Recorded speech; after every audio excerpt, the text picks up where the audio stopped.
There's nothing like snook hook sets at dawn or catching a tarpon in the moonlight. Find your next fishing trip made easy on fishingbooker.com and experience the magic of the Sunshine State or any other destination on your fishing bucket list. Book a blue water adventure in search of sailfish or go snapper fishing with the kids. With over 6,000 captains and trips to choose from, planning your next one just got a whole lot easier.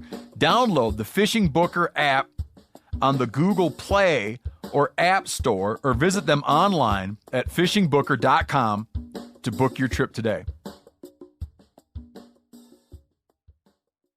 I'm sure a lot of you guys remember the old ceremonial hunting tradition of eating the heart out of the first animal you kill. Meat from those organs are among the most nutrient-rich foods on the planet. You can get those same benefits your ancestors craved via convenient daily capsules from Heart and Soil. Find out more at heartandsoil.co. And remember, use code MeatEater for 10% off your purchase. Welcome to the Wired to Hunt podcast, your home for deer hunting news, stories, and strategies. And now, your host, Mark Kenyon. Welcome to the Wired to Hunt podcast. I'm your host, Mark Kenyon. This is episode number 261. And today in the show, we're joined by Field & Stream hunting editor Will Brantley to discuss late season hunting tactics, last minute Hail Mary strategies, and lessons learned from his 2018 season.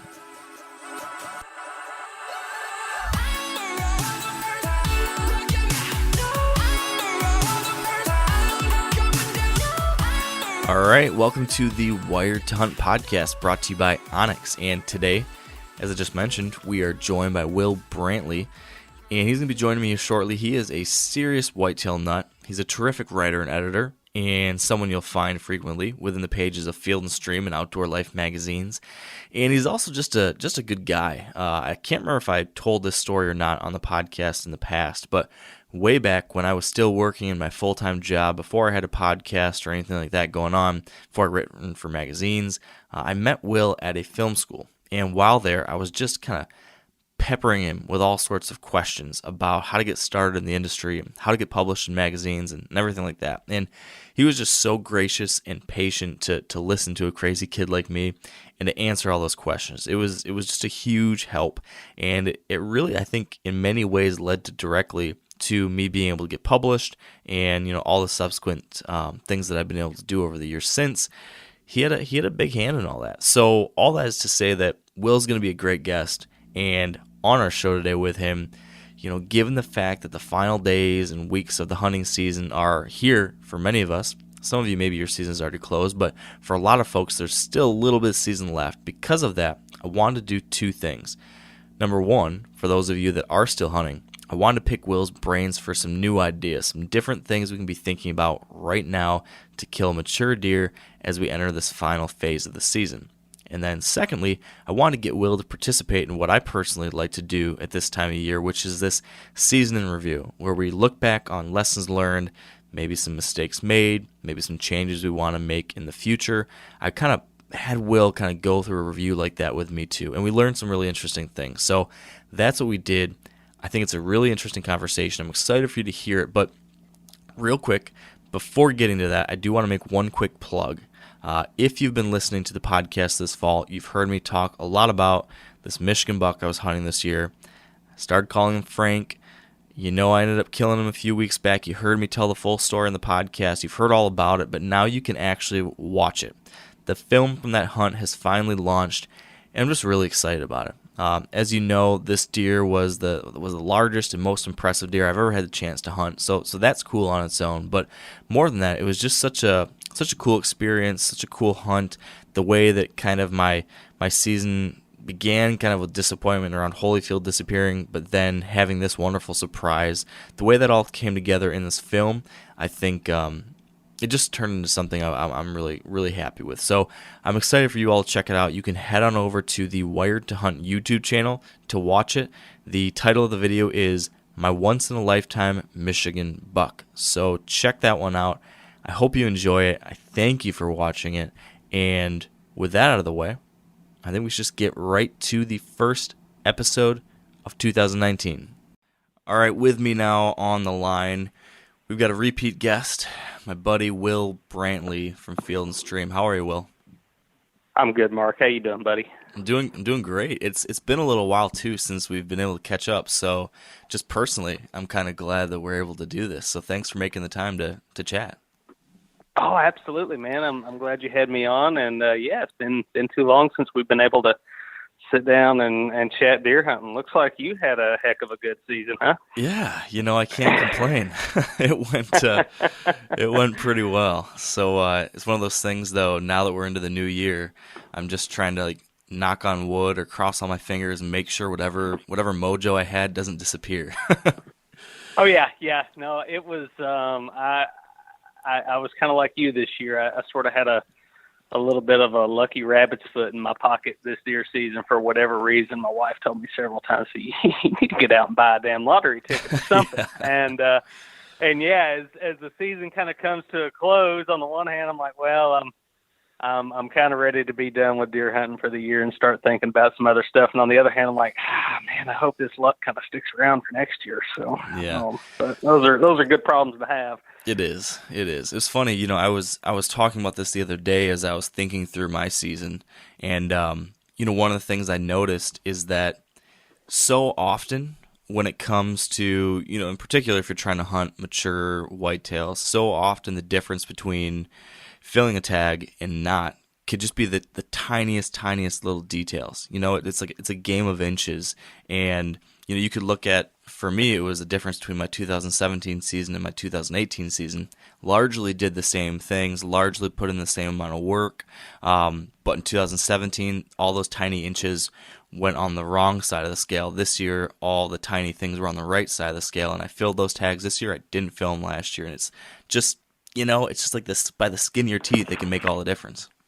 Oh, isn't it? I mean, man, that is it's just hitting the nail on the head. I mean, the buck that I killed in Kentucky this year, you credit the hard work you put into it and the food plots and the stand placement and playing the wind and all the things that go with it. But really getting that buck into bow range the morning that I did, I'd seen him quite a few times. It all kind of came down to a water puddle in the field. Wow. We had a big rain a few days before, and the bucks, the deer that use this field in general, we've got about half of it in food plot and the other half's just kind of fallow field. And they'll walk up one of two lanes on one side of the field or the other. And for whatever reason, for a few days, most of the buck traffic had been on the other side of the field. They just started using that lane. And of course, the stand that I'd set was to hunt the lane on the other side of the field, where the deer traffic had been all season. And I the morning that I killed that deer, I was sitting there thinking, I've got to move this stand. I've sat here, I've watched several shooter bucks go down that field on the other side, but we'd had a huge rain and there was just a big water puddle kind of blocking the trail on the other side. And when my buck came out, he came out in the food plot and he was kind of meandering down. I'm like, well, here we go. He's going to take the other path. And it's like he got it to that water puddle and just stepped around it right on my side and wow. walked through my shooting lane. So, at the end of the day, like I say, you credit a little something like that. Mm-hmm. And I guess that's where the old saying it's better to be lucky than good comes from. So yeah, I'll take that. I'll take that every day. And so often though, it's, you want to be in a position where the luck piece is the final piece of the pie, and it's not the first piece of the pie. Because if that's it's right. And I think that's the situation where you can do everything you possibly can to be in that situation and take advantage of it when it comes. So that's pretty awesome. Yep. I wanted to kind of focus most of our conversation on late season, because it's beginning of January, and my season in Michigan just closed, but there are a lot of people that still have a few weeks, in some states a month. But I guess before we do that, I kind of am intrigued by what you just mentioned with your hunt there in Kentucky. And I think I saw you killed a really nice deer in Tennessee too. Is that right? I did, yeah. I killed him on Thanksgiving morning, and that one was just almost pure luck. Shot him while I was walking to the stand after getting out there late. But oh man, he was chasing a doe, and knew the deer was in the area, or knew a nice deer was in the area.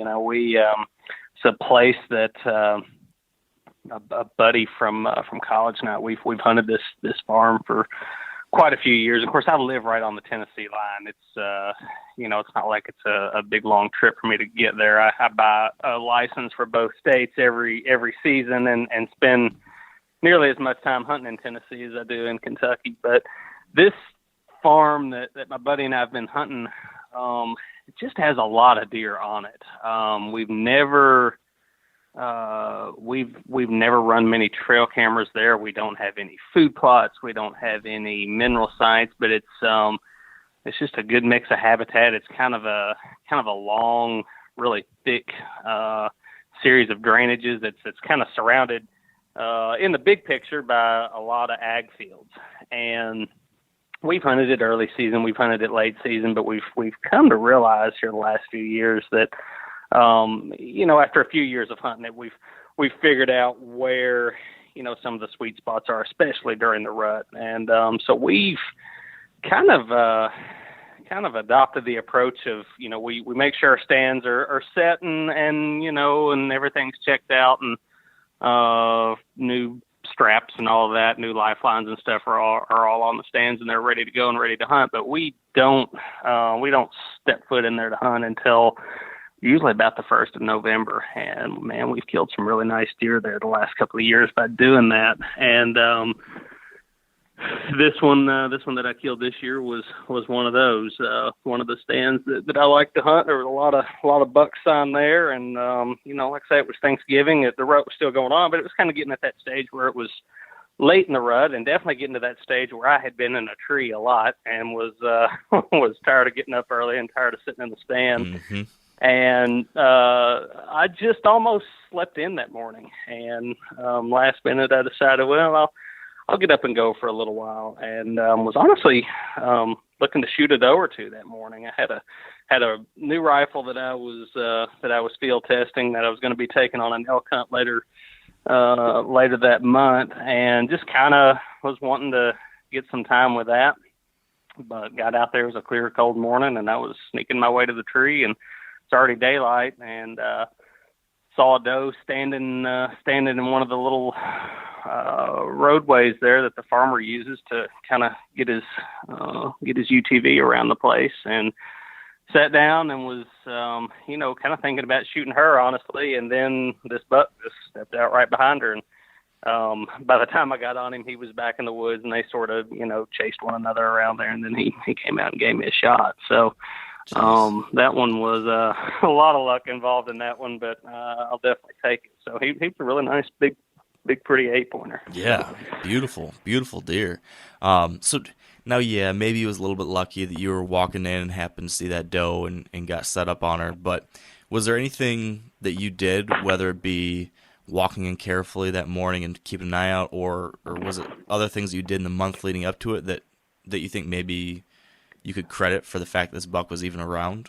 Or I think definitely. I mean, on the walk-in, I was carrying a rifle, and if you're carrying a rifle,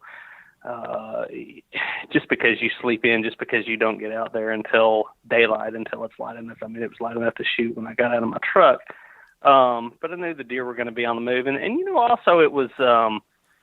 I wasn't stressing getting into the stand a little bit late a whole lot anyway, because it was going to be a really clear, calm morning, and it was pretty cold that morning. We had a real heavy frost.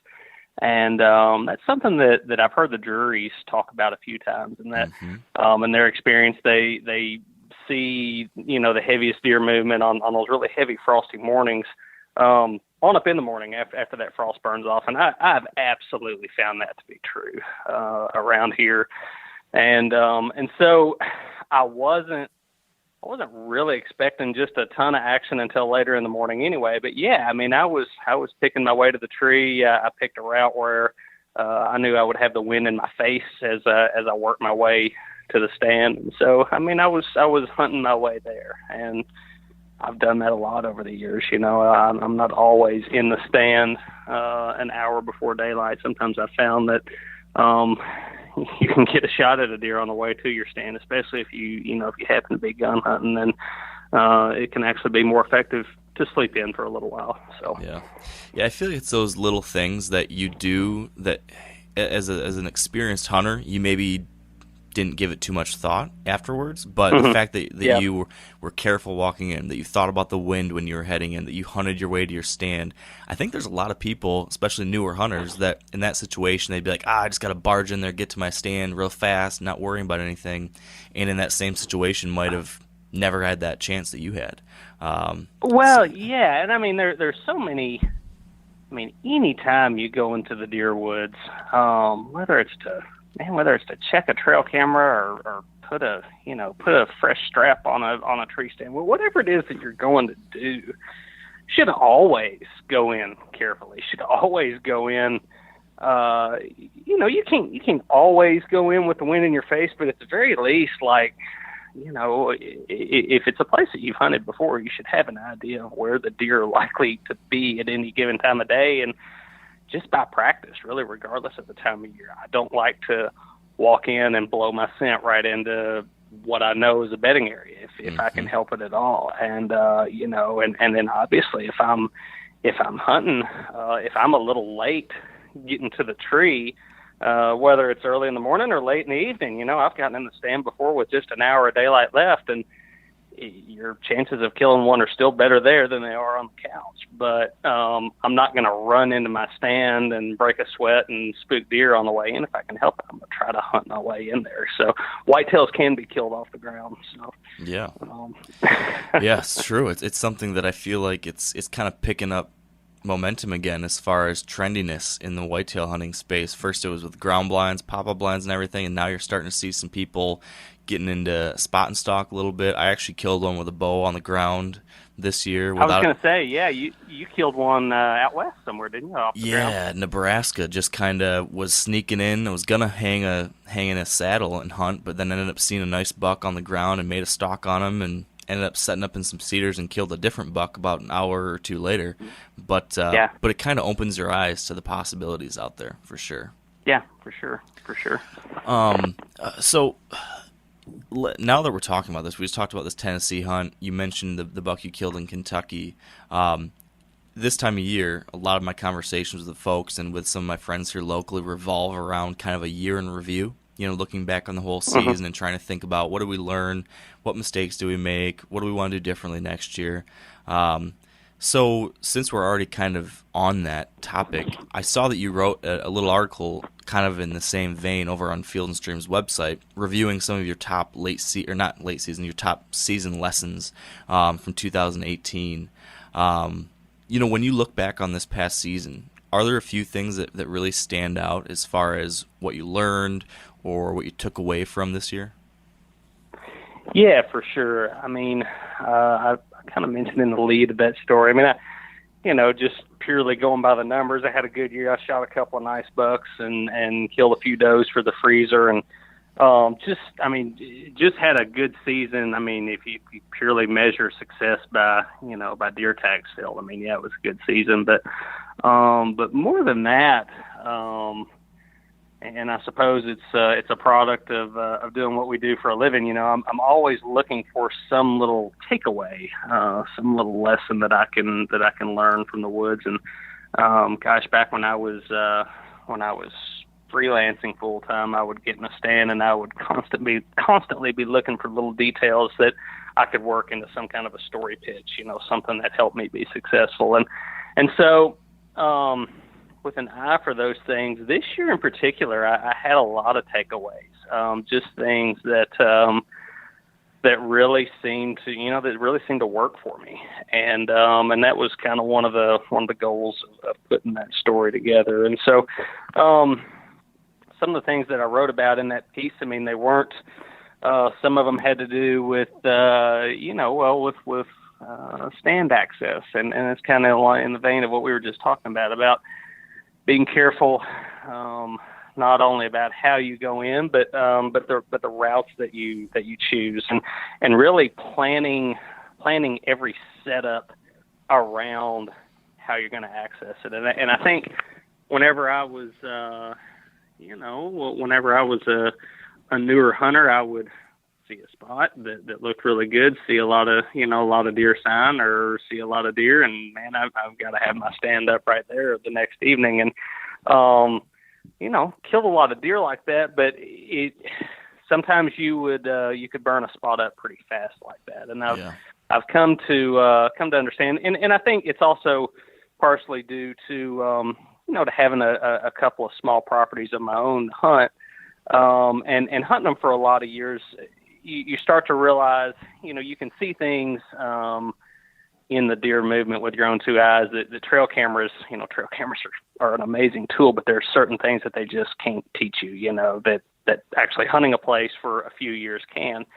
And so you start to pay attention to those things, and you start to kind of put together some plans for future sets. And I think one of the things that I've learned above all else about a lot of my setups, especially setups for mature deer, is that how you get in and out of a stand is at least at least as important as really like the how good the sign is around that stand, or how good the pinch point is around that stand, or whatever it is that you're set up on. Mm-hmm. You have to be able to get in and out of it without spooking deer. Yeah. And it's just hugely important. And so I've kind of made it, sort of a point with all of my sets. You always have a spot in mind of where you're going to shoot the deer, whether it's a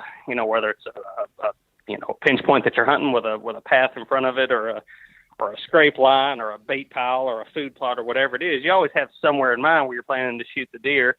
And not only do you want to hunt the wind direction on that, but man, I just made it a practice. I do not want to cross that spot, either getting into or out of my stand where I plan to shoot the deer. And, it's a simplistic rule, and there's more to it than that, obviously. But just by following that rule alone, I found that you bump way fewer deer than you will, if you've got to walk across a food plot or whatever it is in the dark to get to your tree. So that's definitely a big one. Definitely an important one. Yeah, on that note, something that I remember reading, I don't know, a few years back that kind of stuck with me was an idea that Bill Winke was talking about when he mentioned that more often than not now, he used to, and you kind of alluded to a similar thought process, he used to pick a spot to hunt based off of whatever the destination was for the deer, like whatever it's the scrape or the food plot or the whatever. And then he would say, okay, now I see this thing that deer are going to want to use, or the deer will be passing by. Now where do I find the tree? And he finds the tree he wants to hunt. And then he thought about, okay, now how do I get in and out of here?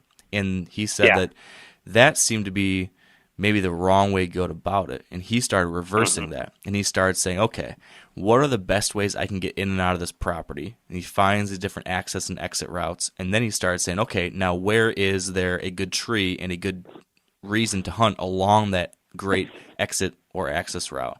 I thought that was a really interesting way of looking at things. Again, pointing to the necessity of having those routes. That's exactly right. And I mean, that's definitely probably a more concise way of saying what I just rambled on and said. But yeah, it's absolutely true. It's kind of a reversal in thinking.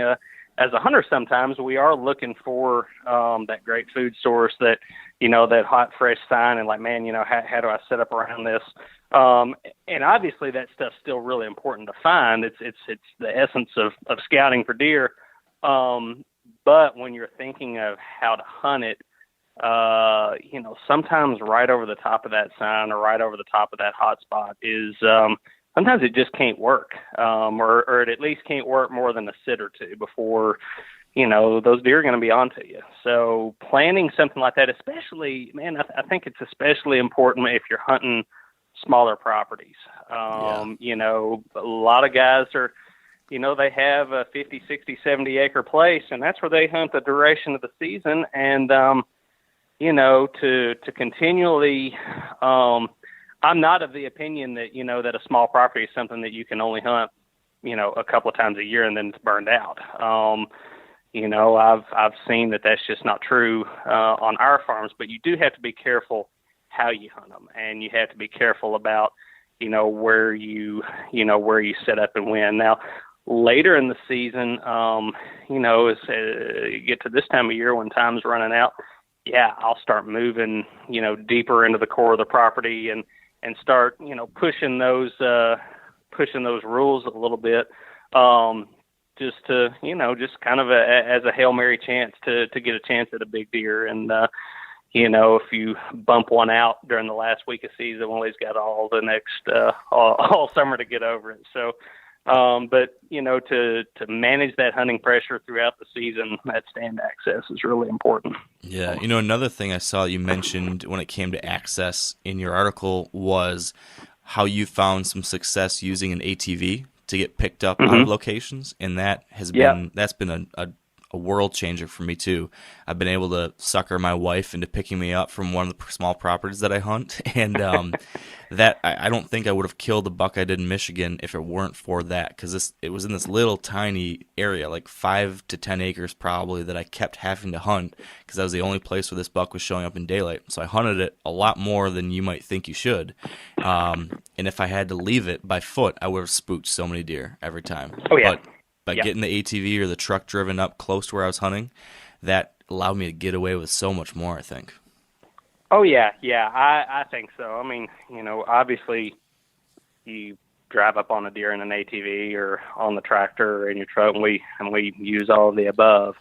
You're going to bump them off of wherever they're standing. But, gosh, man, I mean, over the course of the year, the deer that I hunt on our places, they see my tractor go by, they see my truck go by so many times. And to the point where, like, I have a lot of our best stands are set up right on an access road. Our trail cameras are set up right on access roads. Our food plots are planted in such a way that you can drive right up to it. Not all of them, but most of them. And that's all by design so that you can get in and out of them. And yeah, I mean, my wife, Michelle, probably deer hunts more than I do. Probably, maybe not quite as much as I do because she's a teacher and doesn't get the time. But she loves it. And so we just made it a point this year that when both of us were hunting, there was always a planned exit route. And, if one of us got stuck in the tree with deer around, we were texting the other one like, hey, I'm stuck. You're going to have to come get me. And we did that all season long, and it takes a little longer, and sometimes you're left sitting in the dark in the tree for a while, but it is well worth it in the long run. Yeah, I 100% agree. Speaking of this kind of, I guess, thought process to how you approach your hunting season, just being really detail-oriented or trying to be smart and strategic about it. Another one of the points you talked about was persisting smartly, making sure, well, I guess rather than me trying to explain it, can you explain what you meant by that in the example you shared? Yeah, well, I mean, you take all of the, all the points that we talked about good stand access, whether it's the entry and exit route that you're taking on foot. We've got some stands that we access by boat, or if it's in a spot where, hey, I'm going to have somebody come pick me up at dark on the tractor, or, on a four-wheeler or something. You take all that stuff into mind, and put it into place. And then, like I was talking about with a small farm, I mean, there's been kind of a trend, I guess, in the deer hunting world, particularly, for guys who are really after mature deer that I've noticed as a writer and communicator in the past 5 or 6 years, and that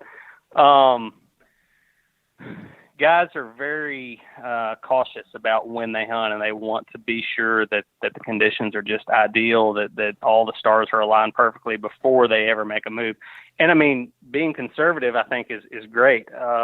It's a good strategy, but I've also seen it go to the extreme, and where people almost talk themselves out of hunting altogether, and and then check a trail camera, and gosh, there was a big deer under your stand in broad daylight a week ago, and you were waiting on things to just to get quote unquote right.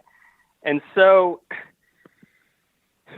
man, it's you have to go, you have to hunt.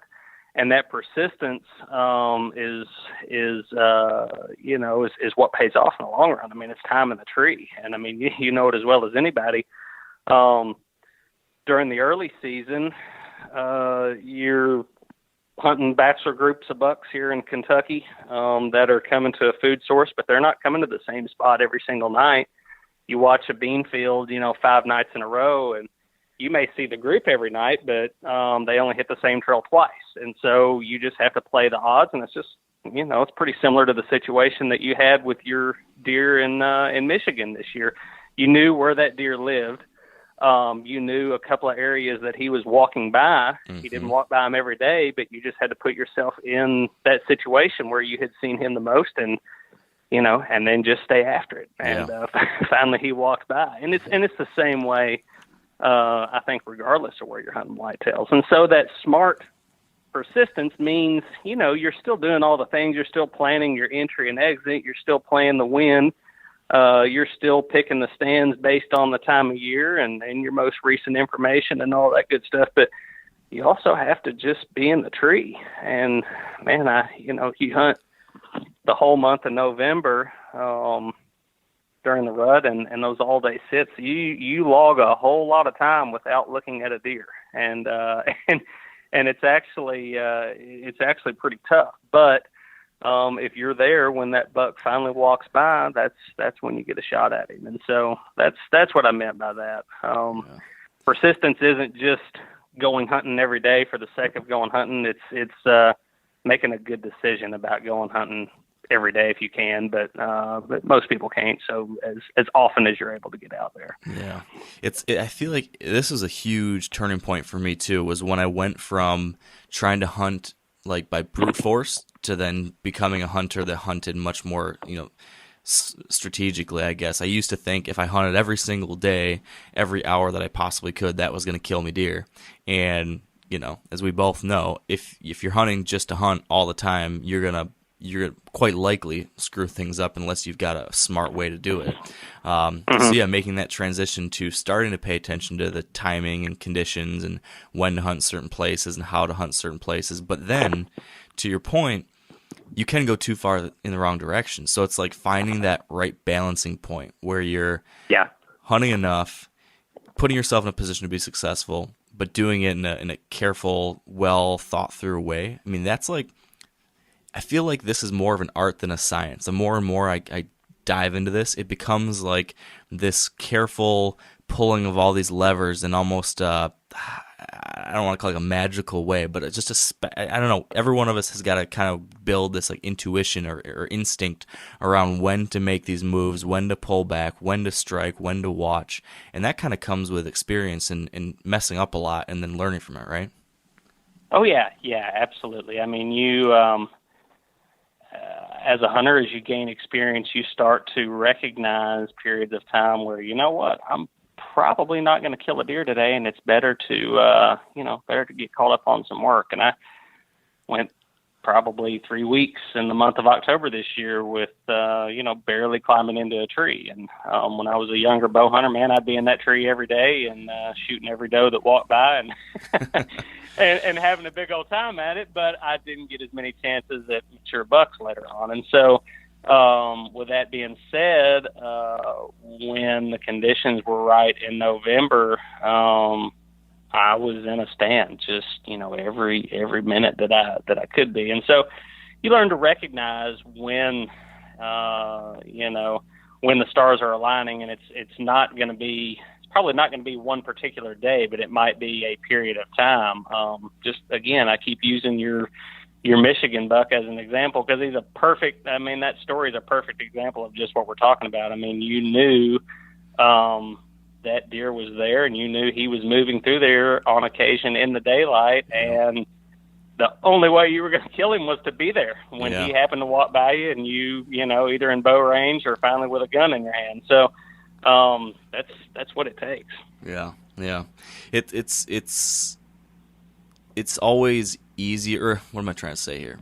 Hearing that is one thing. Knowing how to execute on that, though, is like the other, right? It's a lot easier to say it than do it, and I feel like it sometimes just comes down to personally seeing the results once you do start making the right decisions, when it starts to like click into place sometimes. I mean, at least that was how it was for me, and starting to see some of these things come together helps a lot. Yeah. So were there any other things that really stood out? I know you listed a whole bunch of different examples, but were there any other top aha moments? Well, there have been a few on the land management front that I've been paying attention to for the last few years, but I think kind of really came to fruition, so to speak, this year. One of them is I had a point in there about timing your doe harvest. We get, I'm in a zone 1 Kentucky county, so we get unlimited antlerless tags in several of the counties that I hunt here in Kentucky. And then in Tennessee, the unit that I'm in Tennessee, you can kill, I believe it's 3 does a day. And so we shoot a lot of does. We have a lot of deer here. The density's pretty high, and there's no better practice for being able to hold it together on a big deer than shooting a bunch of does. And again, whenever I was a little bit younger bow hunter, I put that into practice just about every time I was in the tree. If a doe came through, I was going to shoot her unless I could see a buck chasing her. But the last few years, I've kind of changed that focus a little bit. We still shoot a lot of does, and I shot several this year. But I like to really focus my doe shooting in early September. And what I found is that you'll find some family groups of does, and they'll move around and establish fall ranges and things just the same way that bucks will. And you'll really see a lot of that. A lot of that shifting around in the early season. But I found that like by the time the mast has fallen and they've kind of gone through that, it seems like, about mid-October, if you get a family group of does that's hanging out in a certain area, be it, around one of your food plots or your favorite white oak ridge or whatever it is, they're probably going to be there through November if you don't mess with them. If you're not spooking them, and certainly if you're not shooting into them, they're probably going to be hanging around, and there's just no better place to be during the rut than around a bunch of does. I mean, they're the best bait that there is.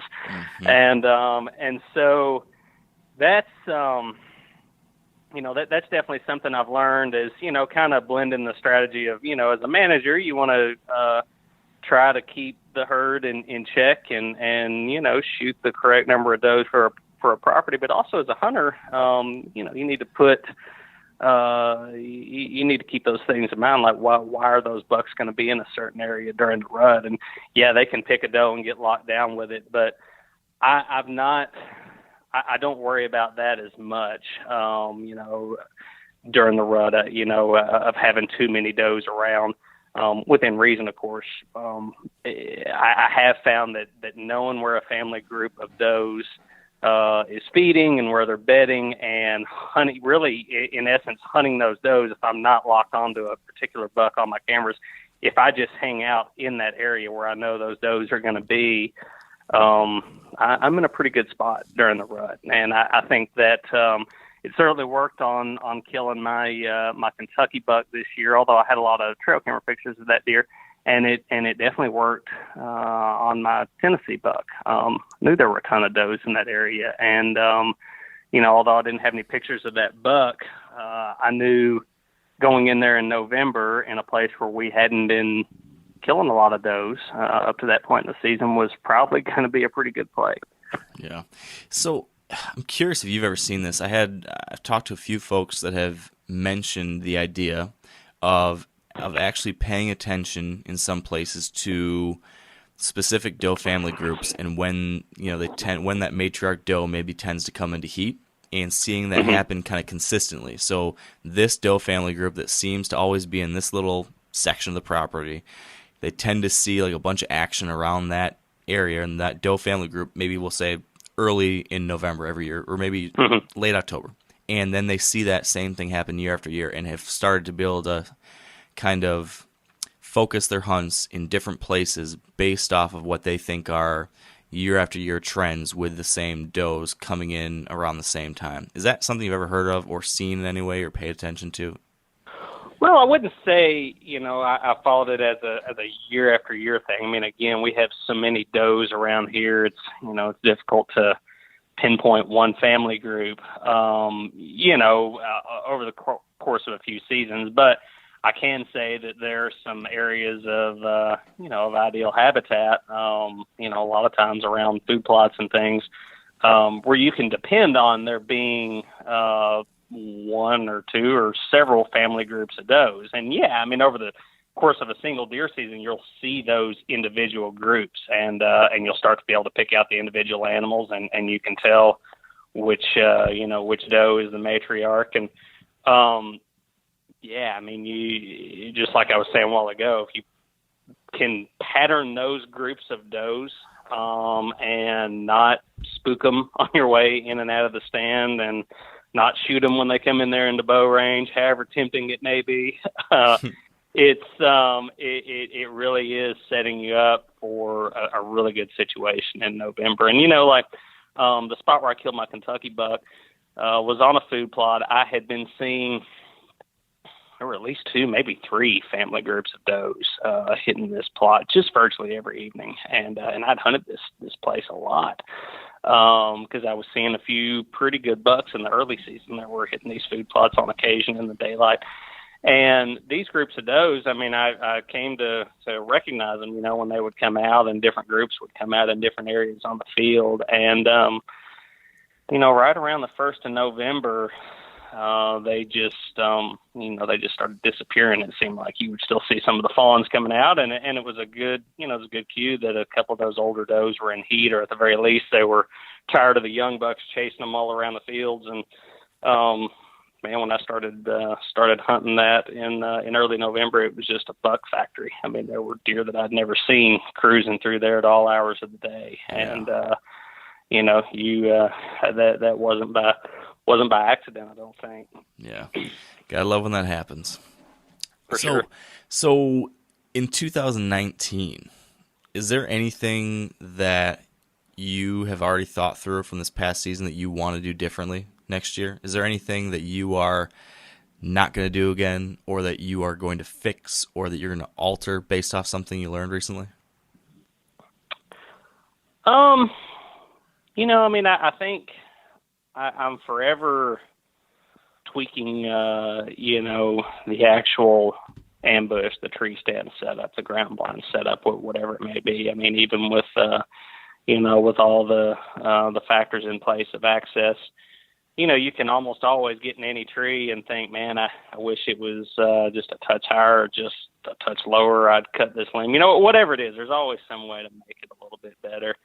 And, we're in a situation on, with a couple of with our family ground, that I hunt so much with Michelle. She was in a pretty bad car accident several years ago, and has some lasting damage to her hip. And because of that, she has a really tough time, getting in and out of the lock-on stand. She can do it if she has to, but it's just that kind of that motion of stretching her legs to make that last step and kind of swinging over into the stand. Like she can, she might have pain for a few days after that. And so as a result, we end up hunting out of ladder stands a whole lot.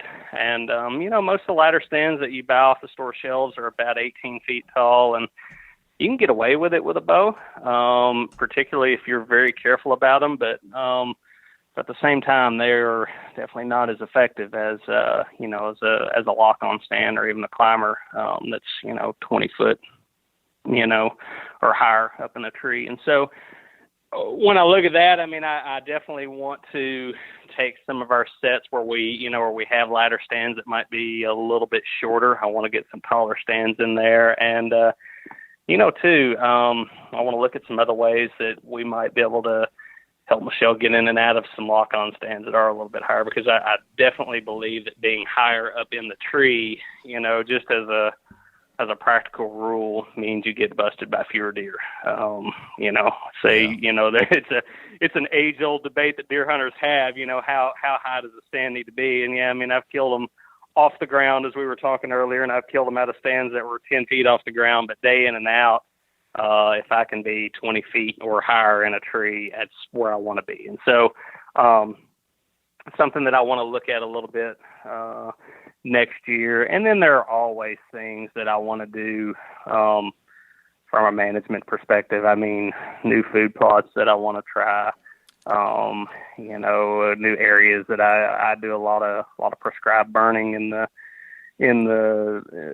late winter, and areas that I want to burn this year, and kind of recharge some old fields. And then also I'm kind of starting to get into trapping a little bit. I'm wanting to do my part to take a few coyotes off the landscape and hopefully reduce a little fawn predation and things like that. So yeah, I mean, there's always a to-do list. So that's what January's for, right? Is making a bunch of resolutions that we can't keep. Yeah, hopefully we can keep, but yeah, man, the wheel never stops turning on the whitetail season, though, doesn't it? I mean, it's just every month of the year there's something you can be working on or thinking about, and I guess that's what I love about it. It can really be such a great part of your entire year. All right, well, before moving on to our next kind of topic of conversation, I want to take a quick second to thank our partners at Whitetail Properties. And Spencer Newharth will take it from here. This week with Whitetail Properties, we are joined by Andrew Schultz, a land specialist out of Illinois. And Andrew is going to be telling us about how shopping for land in the winter is different than other times of year. There's lots of differences, but the main difference is the foliage that's out on these properties. So with the lack of foliage, it's great for being able to walk around that property, see deer sign from the past season, really get an idea for what trees are on the property, what types of species of plant life and animals are using the property. And so that's going to be the best reason for looking at ground in the wintertime versus the summer or spring when there's leaves on all the trees. It's hard to see. It's hot, there's mosquitoes, there's ticks, might not be quite as enjoyable of an experience. If it's me, I'm picking the cold weather, and I'm learning everything I can about that property after most of the hunting seasons are over, and you can see a lot of the property. That's my favorite time to walk a farm, to really and truly learn a lot about it and do so fairly easily. If you'd like to learn more and to see the properties that Andrew currently has listed for sale, visit whitetailproperties.com/Schultz. That's SCHULTZ. But I guess, we might be getting ahead of ourselves because there are a lot of people still out there who don't want to do a season in review yet because they still have a bunch of season left. I know I've got friends still in Iowa that are hunting. I know there's Ohio, definitely there's a whole lot of time. There's a bunch of states with time still left. So I want to make sure we touch on that, touch on some late season hunting, kind of Hail Mary late season kind of things that we could try to pull off here at the end of the season, the beginning of the new year. And this kind of came to mind for me because you guys had a recent feature. I think it was the most recent issue of Field and Stream. You guys called it The Closers, and you interviewed 4 different hunters about their 4 really unique approaches to hunting the late season. I really was intrigued by some of what these guys had to say. You covered one guy who was hunting out in the plains, kind of spot and stalk late season hunting. Then you had your more traditional hunting food sources late season approach. Another guy talked about tracking deer in the snow, and then another suburban hunter. So some really interesting, unique ways to think about hunting here in December, January, etc. Can you kind of walk through, I don't know, were there anything, I know you worked on that piece some as well as a couple other guys, were there any of those late season ideas or strategies that stuck out to you as particularly interesting or worth noting? Yeah, for sure. And just kind of to your earlier point about opportunities, I mean, here in Kentucky, the archery season runs for several more weeks here in the mid-January, and the gun season, I believe, is still in Tennessee. So, and then, gosh, you get a little farther south from here, down into areas of Alabama and Mississippi and things. I mean, the rut is just now kicking. So, right. For a southern hunter, there's the late season. There's a lot of opportunity. And to that point, one of the guys that I interviewed for that closers feature was Jay Maxwell, and Jay lives in the Atlanta area, and he's one of those guys, man. I've talked to Jay a bunch over the years. He killed, I believe at the time it was a state record bow kill in Georgia. Killed it in Fulton County. Killed it in basically in the suburb, and he killed that deer during the rut. Just this giant non-typical, and I interviewed him for a few different stories when he killed that deer. And he's one of those guys that you get him on the phone and you can just tell that, man, this guy is a hunter, really, regardless of what the critter at hand is. I mean, deer, turkeys, whatever. I mean, you can just tell that this guy is good at it, both by the things that he says and the skills that he brings up. He's just good. And so I always like to get Jay on the phone and discuss different tactics. And in this case, we were discussing kind of late season hunting in the South, and he has places where he can go out and hunt in the county and traditional farmland, but he prefers to hunt actually in those suburban woodlots in Atlanta, partly because a lot of them are bow only. There's a pretty high deer population, and then there, I guess, just some stud bucks down there, and he's shot quite a few of them. And so, in the deep South, your late season weather can feel, it can feel a whole lot like October in the upper Midwest. I mean, it may be, maybe 50 degrees for days on end, and you're not getting a lot of really cold weather that's forcing deer into big agricultural food sources. And then in a place like a suburb of Atlanta, those food sources don't exist. The deer are eating whatever browse they can find between one subdivision and another. And so the things that Jay does to get on deer at that time of year, I thought were pretty interesting. And I mean, they, it's not advice that only works there. It's advice that can work really, I think, regardless of where you're hunting deer. And a couple of the things that he mentioned that I thought were really cool. One, he is a really aggressive caller. He was talking about how from about the 1st of October to the end of season, I mean, he's rattling, he's grunting, snort, wheezing, you name it. And whenever I was, a younger deer hunter, I used to call a lot. I used to rattle a lot. I saw it work on, on all the videos and things, and wanted to try it for myself. And I had some success with it. I called in some deer. I guess over the years I became more conservative, as we were talking about earlier. And so, yeah, I might grunt at a deer. I might rattle every now and then, if I saw one out cruising and didn't think I was going to get a chance. But beyond that, I didn't do a lot of blind calling. I just, I didn't want to call any unwanted attention to my setup. You know what I mean? I figured I was in the right place, and I just, going to let things happen the way that they happen. But, Jay was talking about, if he sees a spike, he's calling at it, and he's going to try to get it to the base of his tree. And, for one, I think it gives him confidence to call deer in. And then he was also saying that, like when you're calling at a little buck, you never know what's, just over the hillside listening. And so I personally did a whole lot of deer calling this year, a lot of rattling, a lot of and man, I called in a ton of bucks. And it was just like, once I called in that first one of the season, it was just like my confidence just got higher and higher, and rattled in a bunch of deer in Kentucky, and spent 4 or 5 days in Kansas. And of course, deer in Kansas are pretty easy to call in, but nonetheless, you can, when you're rattling in several bucks a day, it just really gets your confidence going, and it works everywhere. And I really I probably wouldn't have done that if not for talking to Jay about that. And he was referring specifically to the late season when he said, look, the deer, yeah, they're focused on food. The main part of the rut is over, but that doesn't mean that it's over altogether. There are still some late does, fawns, whatever they may be coming into heat throughout the winter, and so the bucks are susceptible to coming into calls, and so I think the strategy of you're definitely hunting diminishing food sources late in the season, but you shouldn't just I guess in a way you shouldn't forget some of the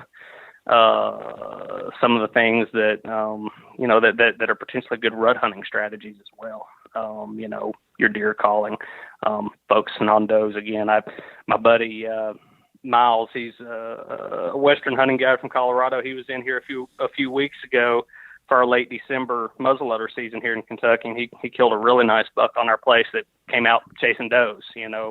Several weeks after the rut is supposedly over. So Jay said that when I was interviewing him, that he didn't really believe in a second rut, so to speak. He just believes that, once the first few does come into heat, there's definitely a main event, but there's still some breeding that goes on right up probably until the bucks are dropping their antlers. And I kind of agree with that.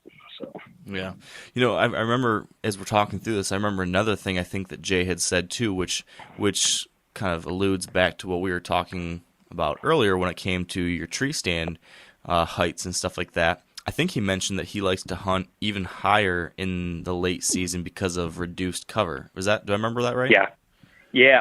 He likes to get 20 or 25 feet up in a tree, and I actually have the store in front of me right now, and he likes to look for trees that have 2 or 3 trunks, or 2 or 3 big forks, just to break up the outline even more. Because if you're hunting the whole season, the woods look a lot different in January than they do the 1st of October. There's comparatively no cover out there, so getting those few extra feet up in the tree, I think, can make a really big difference. Yeah, I've certainly experienced the downsides of not doing that. On some past years, I've had like a go-to tree stand that's always so good, and then I forget about what it's going to be like in the late season. Then I've got up there in late December and climb in there and just realize, oh wow, I'm hung out to dry right now. And then the first mature doe walks in a range and just spots you right away. I mean, there's no worse feeling than that. Oh yeah. That's no good at all. Were there any other standouts for you from that piece, whether it be with Jay or the other guys? Maybe you talked to Dave or Scott after their conversations with those. Well, it's a pretty foreign thing to me living where I do, where we may get a few dustings of snow a year. But Joe Donito, the guy who does a lot of tracking in the Adirondacks, I mean, that's just cool. And he's another one. I didn't interview Joe. That was one of Dave's pieces, but he's another one of those guys. You can just tell by what he says that the guy's a hell of a hunter. In that specialized situation, he sounds like he's probably pretty good at it. And and I think one of the neat things was we think of. I mean, at least I do. I've never tracked a buck in the snow, but I would think of it as, probably something that's pretty tough to do, and get a good shot at one. And, this guy's point of view was like, man, like, I don't know why everybody doesn't do this. This is the easiest way in the world to kill a big deer. And, it was just neat to see that and to see that perspective. I mean, it's such a different strategy from sitting in a tree and trying to call them in, or, hunt Nebraska plot in the late season, whatever your usual go-to late season strategy is. I mean, tracking one down in the snow in the Adirondacks, I mean, that's pretty badass. I think. So. Yeah. Every time I read about someone doing that, I get really intrigued and keep on. Maybe I'm going to try to plan a trip like that for next year, because it just seems like such an interesting experience and such a great learning opportunity too. I think that these days we just have got so hung up on whether it be trail cameras or, all these different things that allow you to see big deer on food plots or out in the open. It's really easy to rely on some of these new approaches versus going back to just looking at things like tracks and kind of your old school woodsmanship type of tactics. That there's something to those as well. So I'm definitely going to try to start focusing on things like that more myself. And it certainly seems like this Joe is a perfect example of how effective it can be. One of the things he mentioned too that stuck out to me is smart. Is the fact that a lot of people, when they try tracking deer in the late season, they're almost too conservative and careful, and they just like edge their way along so slowly the entire time. And he mentioned the fact that no, you need to go walk fast and catch up to that deer until you see him slow down. And the way that he's going fast, I think that he referred to as the deer's on the highway when he's just going straight. When you follow this big track, he called it a, quote, holy shit track, is what he wants to wait for, I think. And so move quickly when he's moving straight, because he's moving quickly too. But as soon as you see him swing to the left or the right, that's kind of the sign that he's left the highway, he's got onto the off-ramp, and now he's heading towards home. And so that's when all of a sudden, okay, now you slow down, because he's slowed down too, and now he's going to start his kind of meandering towards his bedroom. He's going to stop in the kitchen and maybe nibble a little bit, and you need to look for those signs. And once you see that he's gone off the off-ramp, then you stop and you glass, and you take one step and you stop and you glass. Because I think, and I could be getting this confused with another 15 different pieces I've read about this kind of hunting lately, but I think he said, once you see them get off at the off-ramp, you're probably within 200 yards, I think was the number he put out there. And that was like a really insightful, specific piece of advice there that I thought, man, you could even, if you wanted, in a late season kind of Hail Mary approach at this time of year, if you're down to your last couple days of the season and you don't have some kind of lockdown strategy where this buck's going to come out to a food source, if you don't have something like that lined up, what a cool thing to try. You find a big track, even on private land, even in Michigan or Tennessee or wherever. If you've got some snow, give this a shot. I don't think you need to have the big woods of the Adirondacks to do it. And of course that helps, but you might be able to find success just right here on smaller properties.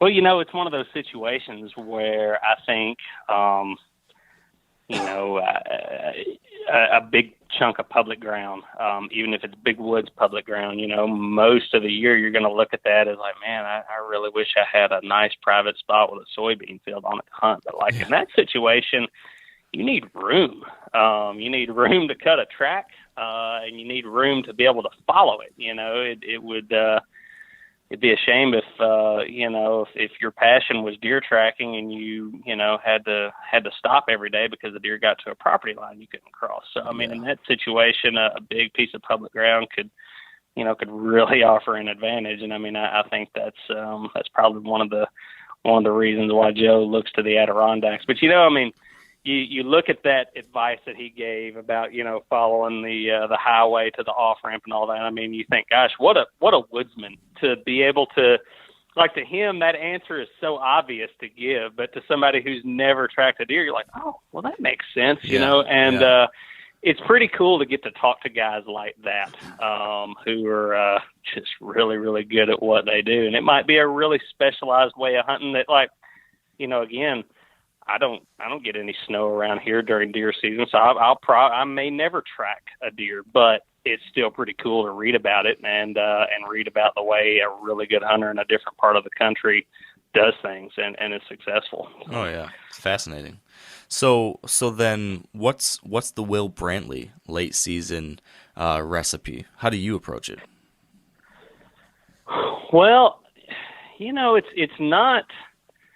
For one, I personally haven't hunted the late season just a ton because we're in a one buck state in Kentucky, and most years, fortunately, I've killed my buck by the late season. But the last few years, I mentioned my buddy Miles, who's come in and hunted late season with us here. Well, gosh, he's been coming in 6 or 7 years in a row now. And he's killed 3 good bucks here in the past. He killed 2 this year. He killed 1 in Tennessee and 1 in Kentucky, and killed a good one in Kentucky last year. And that was both of those were mid-December hunts, and kind of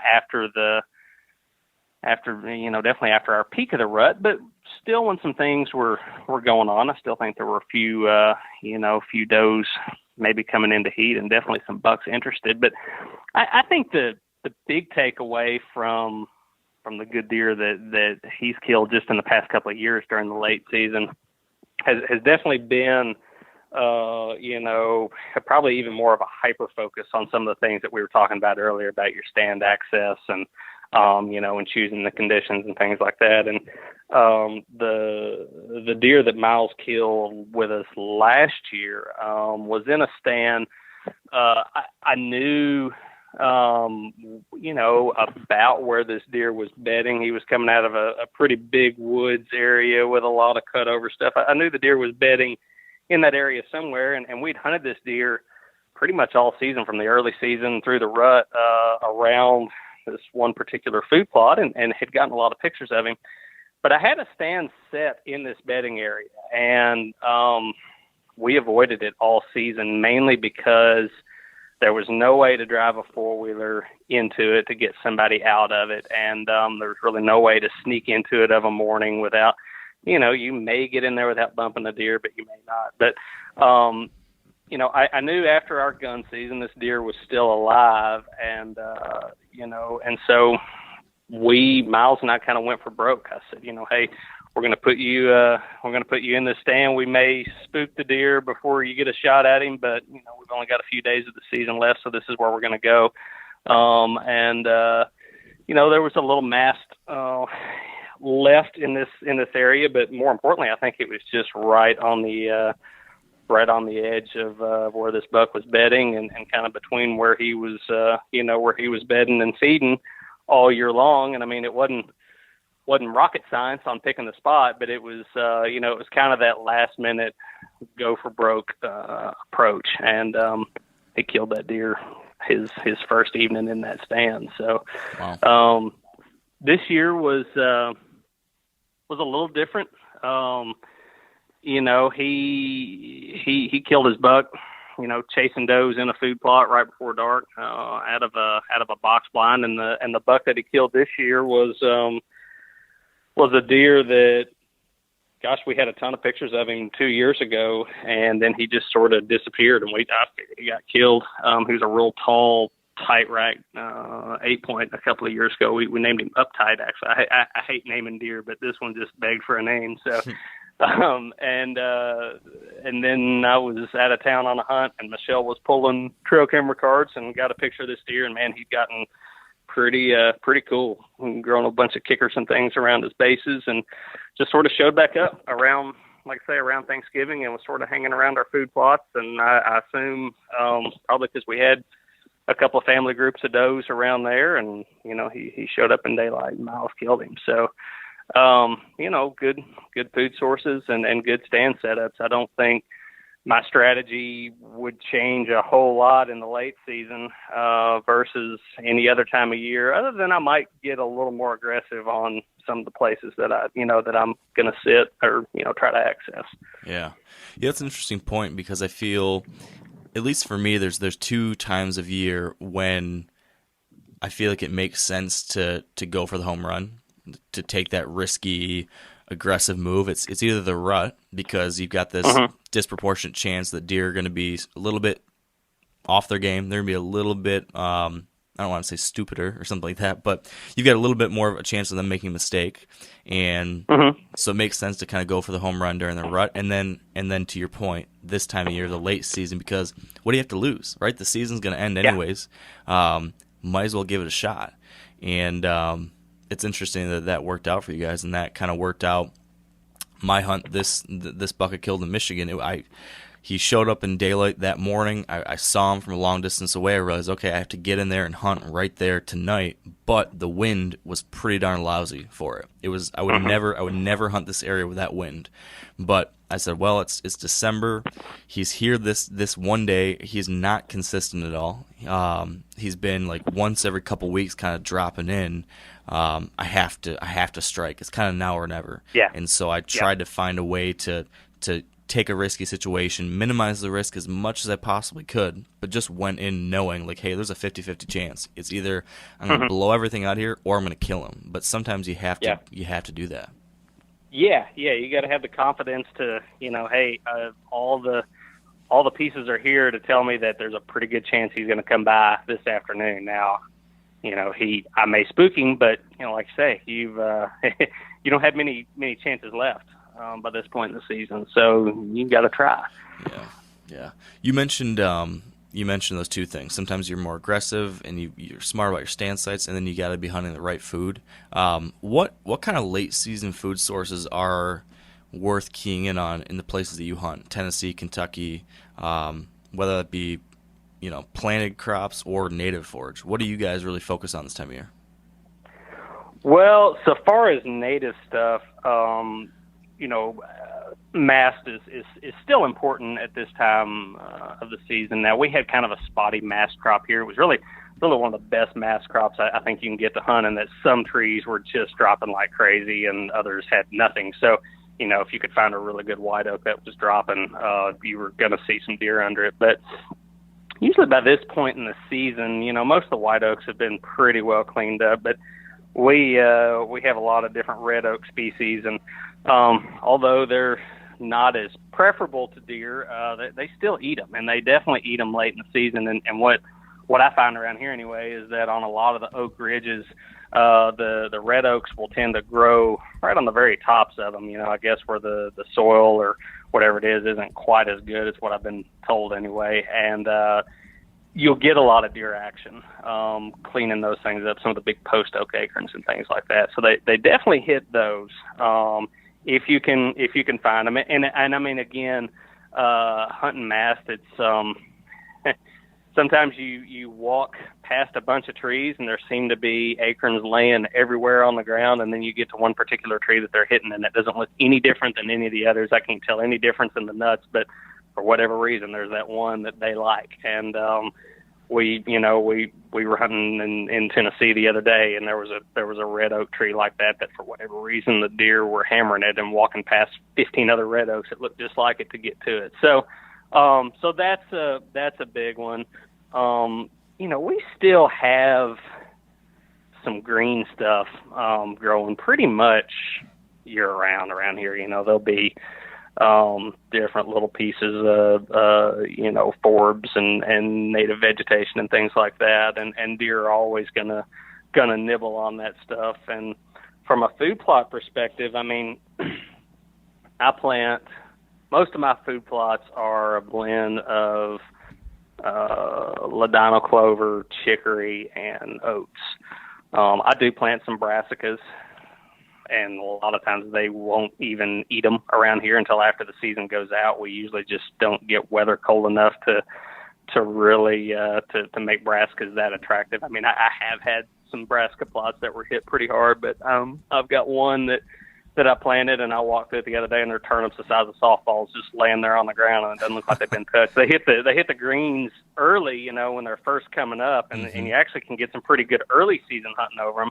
But then through the course of deer season, they just don't mess with them a whole lot. So it makes a really pretty food plot, but they just don't eat it a whole lot. Yeah. So the clover, the chicory, and the oats, I mean, at this latitude, they are green just almost year round. I mean, if we get a really deep freeze, late, which we usually will, I mean, they'll go dormant for a while. But for most of deer season, they're going to be pretty green. And the deer are going to eat that stuff. I mean, if you can get anything that's green like that, they're going to be on. And then of course your harvested grain fields, your cut corn fields, and your bean fields and things are going to nibble around in those. And we get a lot of our farmers will do a cover crop of some sort. Usually wheat, sometimes sometimes rye. Every now and then, some of the organic farmers will drill oats into a field. Daikon radishes, you'll get some of those. But any of those pick crop fields that have had a cover crop, especially with a cereal grain, are going to have a lot of deer on them this time of year. So yeah, definitely seen similar things up here in Michigan. Now one thing that is different, I imagine, we talked about how there's this careful balancing act we have to make all throughout the season between when do you strike, when do you get aggressive versus when do you play it a little more safe and maybe observe or maybe don't hunt some days. And during the late season, so much of what I'm doing up here in Michigan usually or anywhere in the upper Great Lakes, maybe Wisconsin, Minnesota, is keying in on certain weather events that really push deer out to feed. So like a big snowstorm coming through, or like Arctic temperatures, something really extreme like that can really get deer, especially that mature buck that maybe wasn't moving in daylight at all. That might finally get him up and moving. So when I see something like that come through, I mark it on the calendar, gotta hunt on that day. But somewhere like Kentucky or Tennessee that's kind of mid-country, you probably don't get big snow events like that. You probably don't get those big Arctic temperature events as often, at least. So correct me if I'm wrong, but if that's the case, what do you key in on as far as weather factors or anything like that to kind of guide you during the late season? Well, I still like to look for cold fronts. I like to hunt, if I can catch an afternoon when a cold front is just about to pass through, when it's, the temperature's falling and it's kind of a steady drizzle before the wind really kicks up. I mean, I seem to always see deer on their feet during those conditions, really regardless of whether it's the early season or the very last day. Those conditions seem to put deer on their feet around here. And then in the late season in particular, I think those post-frontal high-pressure days when it's, the sun's bright and it's cold and still and there's a heavy frost, like those days, I mean, you almost always can count on, pretty consistent deer movement. And, man, besides that, late in the season, I mean, the temperature and the stage of a cold front aside, I like sunshine. Our winters are, especially this year, like we get a lot of days where it's 45 degrees and drizzling rain, and it just seems like it is like that, for days on end in the wintertime in this part of the world, and it gets muddy and sloppy and all of that. Mm-hmm. And the sunny days, the clear sunny days, I don't know. I like to go outside on days like that. And it just seems like wildlife, they just as a rule, they take advantage of weather like that when the norm has been kind of cloudy, gloomy, just kind of bland weather. So sunny afternoons in the late season, I haven't documented that or anything, but it's just one of those things that I do seem to see more deer on their feet when I'm out and about, doing my thing. So those are the conditions that I kind of like to look for, at least this time of year. Yeah. I feel like I've heard similar things too, and even I think lots of times you'll get those nice sunny days tend to come with that post-front high-pressure system, right? So you kind of get those coinciding factors that all of a sudden make it especially good. So when you get that, that's another one of those check it on the calendar, got to make it happen kind of day if you have the flexibility. I feel like late season especially is, and it's important all year round, I guess. Early season and late season maybe more so, but it's if you can. There's going to be a handful of special days each year that are going to be just a notch or two above all the other days because of some kind of system moving through. And if you can find a way to have the flexibility to make sure you're there on those couple few special days, not saying that it's always going to work out. It's not. I'm not saying that you're not going to kill a deer on a random day that all the factors aren't aligned. But it just seems to be that if you can take advantage of those few special ones, you're going to just put yourself in a little better position that's worth doing if you can. Oh yeah, absolutely. Some days you get in a tree and you just know things feel right. Yeah. You know? Yeah. I have a totally different physical feeling on those days. Like, it's usually when I'm getting things ready at the house, doing my final prep, loading the truck, whatever it might be, on the days where you just have that feeling in your gut, like it's a kill day, where you just know everything's lined up. That's one of my favorite things all year round as far as like hunting. Like, you just know when those special days are there. I don't know. The sense of anticipation, excitement is just, it's turned up to 11 on the dial, and I live for that. Yeah. So all this stuff's great, and it's the knowledge is so important when it comes to hunting all year round, of course, but late season especially. But I think sometimes the toughest thing is just staying motivated. You know, after a long hunting season, you're tired, you're worn out, maybe things have been going bad, it's cold, you're recovering from eating turkey and ham and hundreds of pounds of stuffing and mashed potatoes. It can be kind of tough to pull yourself back out there. Do you have any kind of final parting words of wisdom as far as that side of things when it comes to the late season and just keeping after it?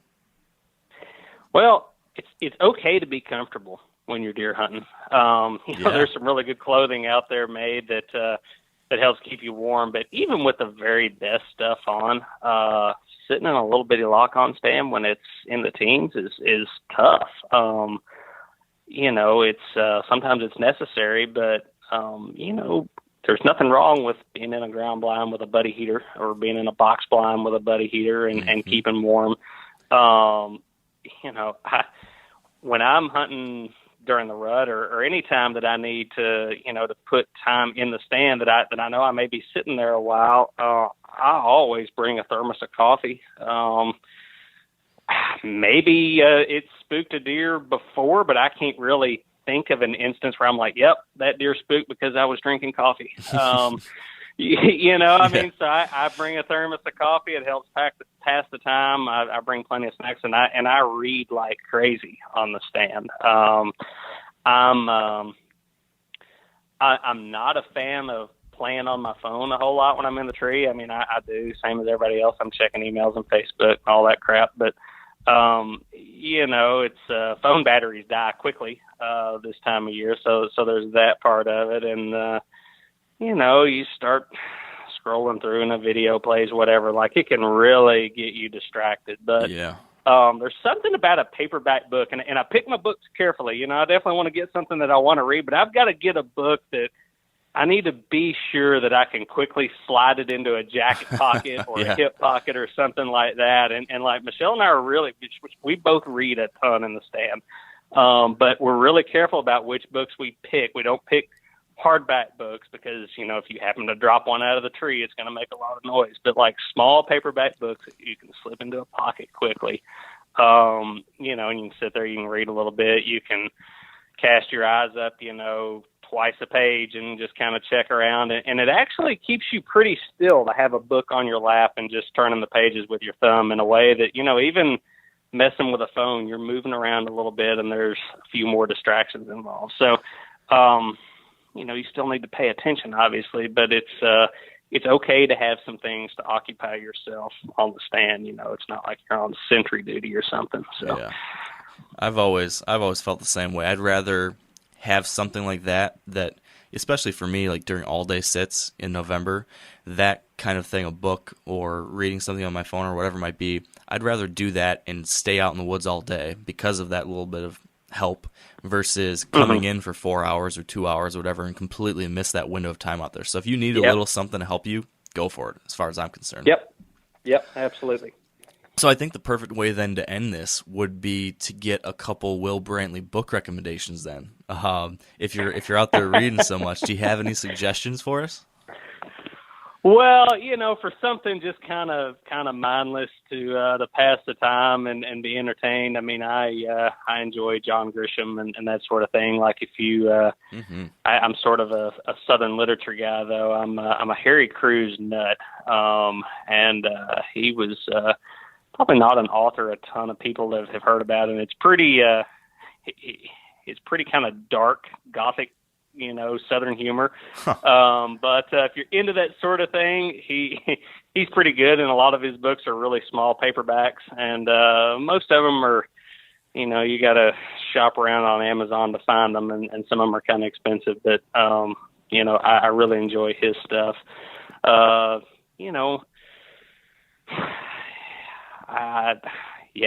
Just so long as it's a good story, and again fits that criteria of sliding in a pocket quickly, I'll read it in the stand or on the blind. It might be an old Louis L'Amour Western, or whatever I can find sitting on the bookshelf at Walmart. I'm not too choosy when it comes to passing that time, because again, I don't want to be so engrossed in something that I miss a deer coming by. So. Well, that's the trick right there, is not picking too good of a book, because I did that and missed a shot at the buck I was after last year. So gotta make sure not to like it too much. You don't want to be sitting there with a copy of War and Peace in your lap, So it's it's got to be something manageable. Yeah, it's a fine line, whether it be choosing when to hunt or choosing the book to read while you hunt. It's always walking the line. So a lot of decisions to be made. Yes, important stuff. Well, Will, this is fun. I appreciate you taking the time to chat. And for folks that want to keep up on your writing and the different adventures and stories you've got that you're sharing with the world, where can they pick those up or find them online? Field and Stream and Outdoor Life magazines, and both of our websites, Field and Stream and OutdoorLife.com, and our social media awesome. Pages, our Facebook pages and Instagram feeds. So perfect. Well, Will, thank you so much. This is a good time. I think we covered some stuff that'll definitely help people here at the conclusion of what's been an exciting season for a lot of people. Yeah, man. Well, there's, like I say, a little time left. So anybody who's still out there, I just wish them the best of luck and be safe. Absolutely. Good luck trapping too, Will. All right, man. I appreciate it. It's good talking to you. And that's a wrap, folks. Thank you all for listening. I'm going to mention one more time, go on out and check out that film from my Michigan hunt for the buck known as Frank. I'm probably biased, but I feel like it turned out pretty cool. I'd love for you to take a look and let me know what you think. So, all that said, thank you. Good luck out hunting if you're still out there, and stay wired to hunt.